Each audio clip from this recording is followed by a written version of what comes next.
You know, a lot of people have unanimous opinions about the Star Fox games. The first few games are considered the best of their time, Assault and the ones after are considered lackluster. Then there's Star Fox Zero. I can't tell who's who out here! There's no ad! But Star Fox Adventures, no one can agree on this. Is it good? Is it bad? No one knows. Well, I guess I better play it and find out.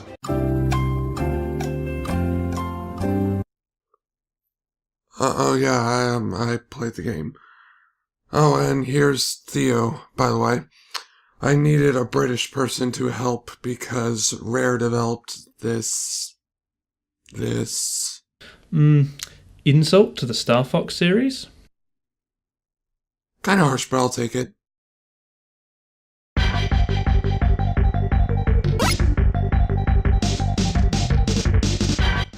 Hello everybody and welcome to the Pixel Punch, where occasionally we have a guest come on if they want to.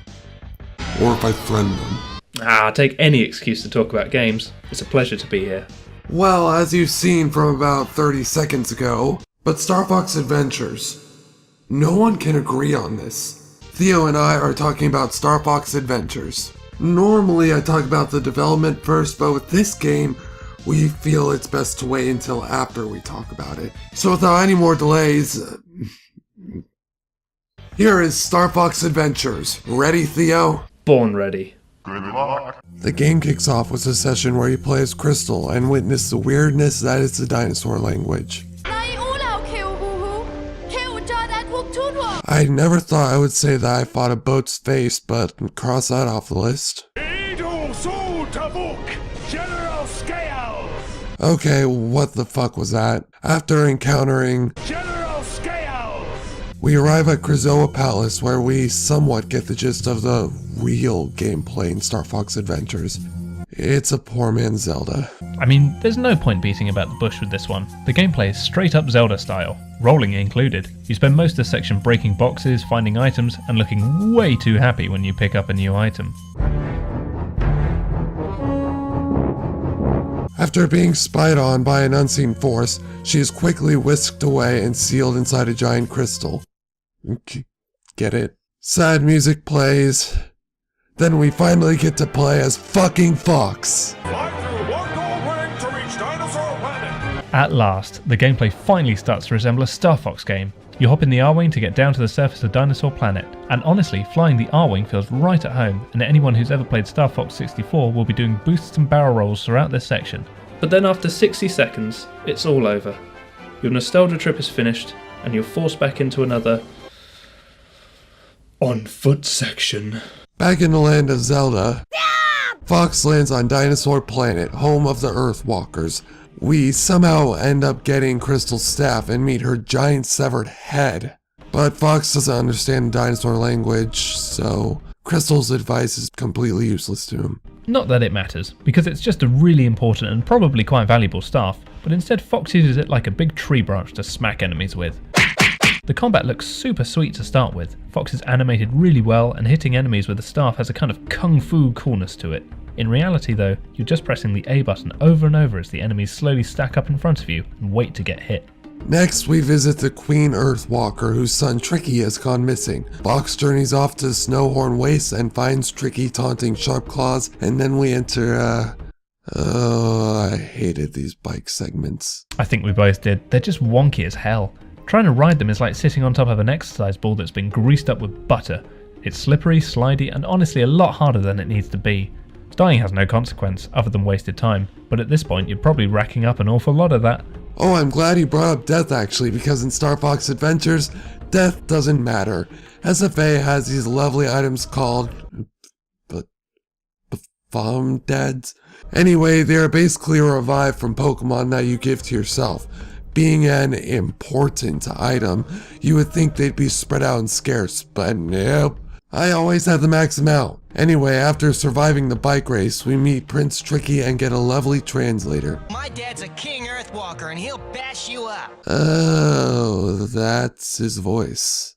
Yeah, whatever. You roam around the rest of the game with Prince Tricky. While it sounds like a massive escort mission, it's not as bad as that, because Tricky basically takes care of himself. He comes with a handful of skills like digging, breathing fire, and sitting on buttons. Before he can do any useful skills though, he needs feeding, and this process can be a bit tedious. I still feel like his implementation could have been a hell of a lot worse though. He gets a little bit too much hate for what he is. Hey, Fox! Oh wait, I take that back. I just remembered what he sounded like. He's the Scrappy-Doo of the Star Fox universe. Well, that was a bit harsh, but it's your opinion. And on the internet, all opinions are accepted. The game really starts here. This is your life now. On foot missions. In a Star Fox game, after giving a route to this mammoth, we get a block to escape the Snowhorn Waste and return to Thorntail Hollow. Oh wait, we need to pay this bribe call to exit. Fuck. After an attempt to make the player feel something, She is gonna be okay, isn't she, Fox? we go on a side quest to heal the Queen. At this point, the true nature of the backtracking-y, collectathon-y side of the game rears its very ugly face when we go to get the magic mushroom that will save the Queen, which only grow in the worst mini-dungeon in the entire game.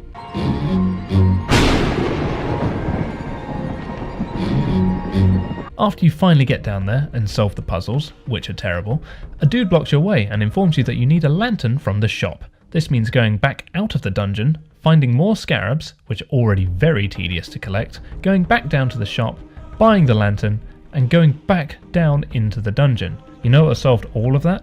If this guy just gave you a lantern in the first place. This whole thing interrupts the flow of the main quest for very little gain. The cherry on top is that there's this one red mushroom that hurts you every time you climb the ladder in and out of that mini dungeon.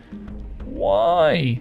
Well, Theo, I hope 30 seconds of exposition was worth doing all that for. We are told to find 4 stones and return them to their rightful places. Okay, you can cut the music now. The first thing we have to do is return to Snowhorn Waste and free this guy right here. Honestly, these weeds heavily disobey the laws of physics. He sends you to the Dark Ice Mines to free his daughter Garunda Tay, who gave herself up to General Scales to save her people. And holy shit, we're back on the R-Wing. Oh good. I was beginning to forget I was playing a Star Fox game. Maybe this level will be a little bit more interesting than the last. Oh no, I'm still just going through an empty space with no personality or defining qualities, or witty banter with my crew. I guess it plays like Star Fox 64, but it just feels like a hollow shell of what it used to be. The whole game is having an identity crisis. We finally arrive on Dark Ice Mines, and this area is actually pretty good. I have to say that out of all the dungeons in this game, this one is not only cool, but has a good boss. Though this part can fuck off. We free Garunda Tay, and wait, she could have escaped without our help? Soon we're face to face with Galdon, and we have to get eaten. Several times. Ew. After dislodging the first spellstone from Galdon's uvula, even more ew, we defeat them and return to Thorntail Hollow.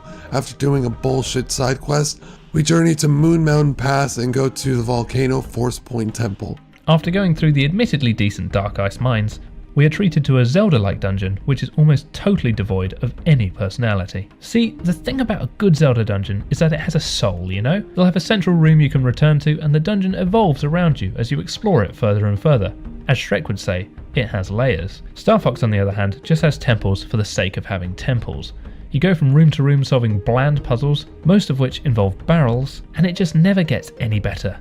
Well, at least we return the first spellstone? Returning from the Force Point, we meet, dear lord, what is that? Anyway, since Crystal's currently...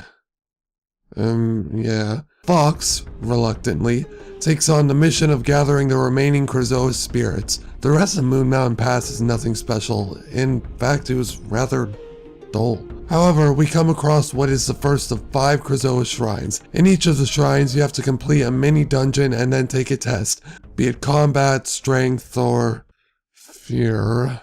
These shrines, they ain't so bad. I kinda like the fact they're so bite-sized, and the test at the end is something I genuinely look forward to, since it felt like you're overcoming a trial set to you by the gods. Well, this combat one isn't super epic, but the rest are kinda cool. Overall, these shrines don't overstay their welcome. Good job, Star Fox Adventures. 1 gold star for you. Like Theo just mentioned, the first test is the test of combat, and it's not too bad. Just be enough sharp claws under a time limit and you're good. In other news, a pink eye epidemic is now sweeping the town. After returning to Thorntail Hollow, we take the Scottish statue up to Krazoa Palace. Oh, you don't believe he's Scottish? Are you ready to go to Krazoa Palace? Anyway, we enter Krazoa Palace, and what is this level design? Anyway, Fox meets Crystal and wait, what is this? No, Rare, stop! You then make your way down to the California of Dinosaur Planet, Cape Claw. Here you have to collect 4 gold bars for the creepy grown-up version of Littlefoot from the Land Before Time. Collecting that gold must be really important side quest with a really worthwhile payoff.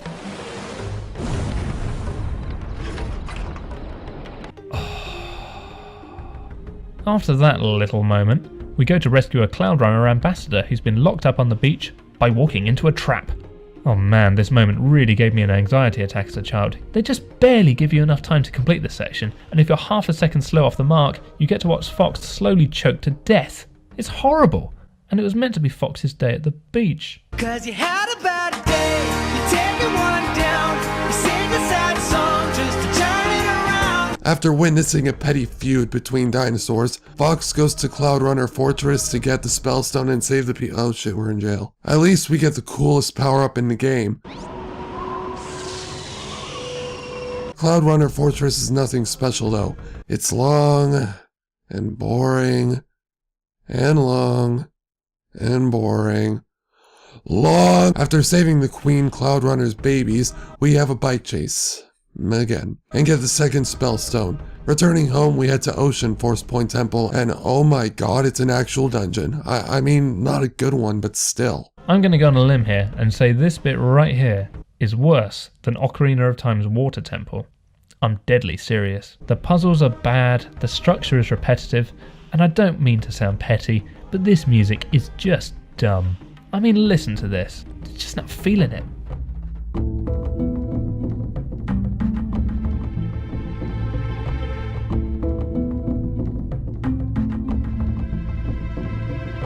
After returning the second Spellstone, Fox is...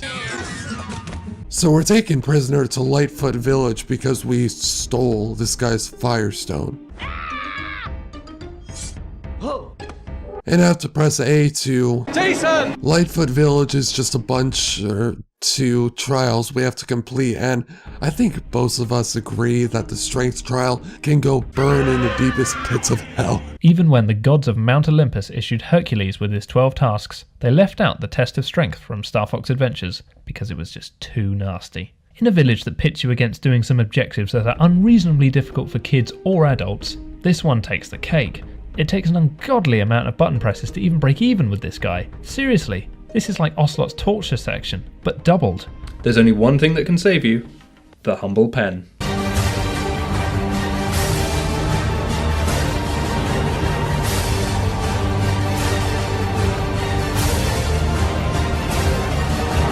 After completing the trials and being set free, we go under the village to go through the next Krazoa mini dungeon, this test being the test of fear. Oh, it's one of these kinds of tests. Fox, have you called your local doctor? We return to Krazoa Palace, and Fox, you look a bit too happy. Hey Theo, isn't this a minigame from Banjo-Kazooie? Yeah, I'm actually getting a lot of Banjo vibes from this game.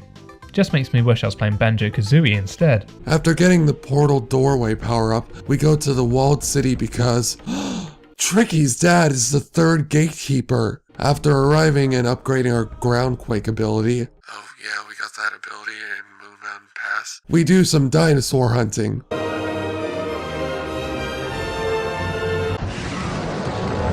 After doing these puzzles, which are meh, we fight a motherfucking T-Rex.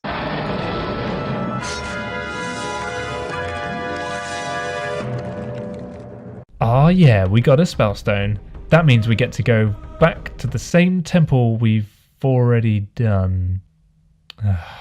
This is where the game really starts to obviously run out of steam. We're now backtracking through the same old tired locations more and more, and now they're literally recycling the same underwhelming temples. This is a red flag in any game, and it's a true sign of the rushed development cycle the game faced. Well, at least when we return to the Hollow, there's nothing tedious. Peppy then instructs us to get the Snowhorn artifact. Giving it to the Gray Snowhorn and Snowhorn Waste allows us to do the Snowhorn Challenge. That was more of a tongue twister than it needed to be. Oh great, deja vu. We've been here before. The game is now just trying to eke out a few bits of extra gameplay. It's like an encore at a Nickelback concert. Nobody asked for it. The Snowhorn Challenge is just a bit frustrating and not fun. You have to complete some minor tasks and use the Snowhorn to add a few seconds to your remaining time.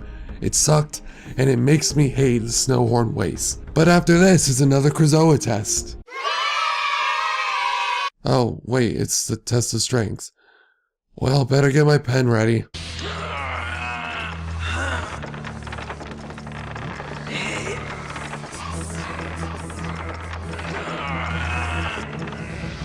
Well, alright, I guess. Fox, I'm really worried about your state of health. After returning the Force Spirit to Krazoa Palace, we find the final Gatekeeper in Thorntail Hollow, fuck you Rare, and go to the last Spellstone, Dragon Rock.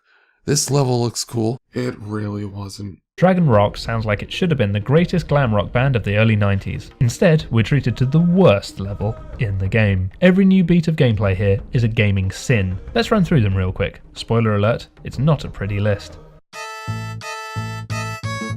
Number 1, a barrel escort mission. Number 2, you play hide and seek with shield generators while riding an Earthwalker. Number 3, a turret sequence on a high top. Number 4, a turret sequence on a Cloud Runner. And number 5, a turret sequence where you fight the boss. Notice how many times I said turret sequence in the last 10 seconds. And to make matters even worse, during these turret bits you have to tap the A button every time you need to shoot rather than holding it. And after 3 of these sessions back to back, your thumb is going to be on fire. I actually repressed this entire section. I don't know how I beat it. Also, why does this boss look like a discount store kid's toy? Well, just like a crappy toy, we'll give him the old magnifying glass on a hot summer day treatment and melt this sucker. Oh, do you think they're going to do the bit from Terminator 2? Oh, it kinda did. Well, thankfully this is the last Spellstone. Hey, Theo, remember this? Well, thankfully this is the end of the game. Oh. Well, time to go back to the walled city and get the last Krazoa spirit. This sun and moon puzzle is... This test is a test of knowledge and it's bullshit. After we're done for the second time in the walled city, we bid farewell to our trusty companion Prince Tricky in this heartwarming scene where we make him an honorary member of the Star Fox team. Yeah, did you hear that? Me, a member of Star Fox!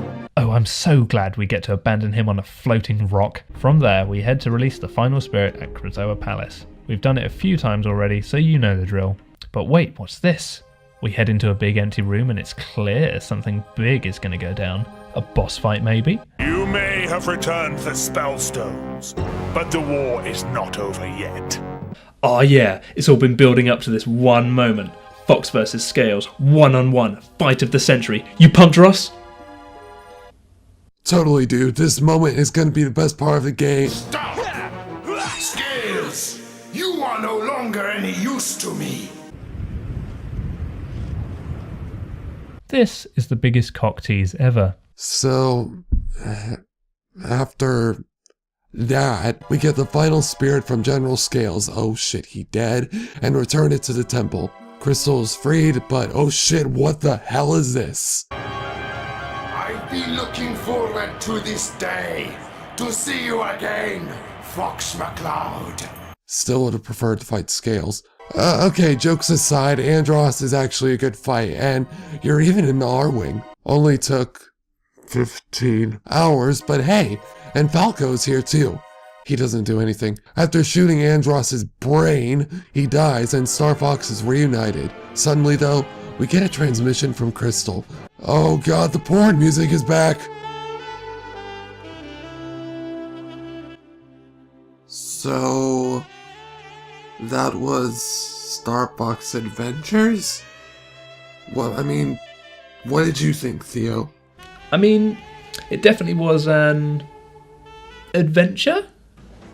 I mean, I said it early on, the whole thing is just a Zelda clone, and a half-baked one at that, and then it's just bogged down with so much backtracking. The most damning thing though, is that it's just not a Star Fox game, no matter how many R-Wing sections you put in it. The game was originally developed as an N64 title called Dinosaur Planet. Apparently Miyamoto was shown a bit of the early game and suggested they change it into a Star Fox game. Apparently no one wanted to tell him that that was a bad idea, because we got Star Fox Adventures. But despite all of our beating the game and burning it in the lava of Mordor, it's not that bad. I mean, the first few sections of the game are actually pretty good, and the R-Wing sections were nailed down. The voice acting isn't too bad either, and the graphics have held up, and looks like it could be a Wii game at some points. It's mostly the latter half, the backtracking, combat, and Rare that made it a bit eh. Sad part is, this was the last game Rare made for Nintendo, and the only one they made for the GameCube. Rare used to be my heroes, man, but instead of being an epic return to glory, Star Fox Adventures marked the beginning of the end for one of the best gaming companies of the late 90s. Rest in peace, Rareware. But Theo, what about Kinect Sports Rivals? Bad example. We do not speak of Kinect Sports Rivals. Overall, it's hard to put Star Fox Adventures on my rating scale. If it was Dinosaur Planet, I'd probably say play it. But it's not, and could fall into the avoided category. Not as bad as Heavy Rain, though. So, Star Fox Adventures doesn't get a rating. Damn, what a disappointment. At least we've taught people that Rare wasn't their own fault for their decline, and we also learned that the pen is mightier than the thumb.